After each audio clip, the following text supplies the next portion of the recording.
Assalamu alaikum wa rahmatullahi wa barakatuh. Barkanmu da sake saduwa da ku a cikin wannan sabon bidiyo namu.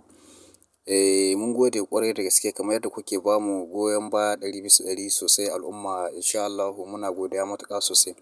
Kamar yadda za ku gani wannan ɗan bidiyo, Zakiru Zakariya ya dawo gida a lokacin da suka ƙare kokowarsu, ya dawo gida an tarbe su hannu biyu-biyu.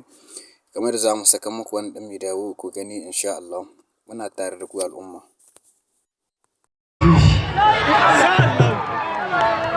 Kuma kowa ya mai da komi ba kai ya zaka ba da an yi ƙarfin mu ba, ko kuma an yi mu wani dalili ba ka nan bane.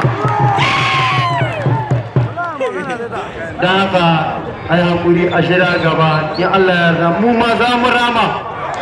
Yadda ya kada mu yi mana walaƙanci, na rance da Allah wata ran sai mu yi mai walaƙanci.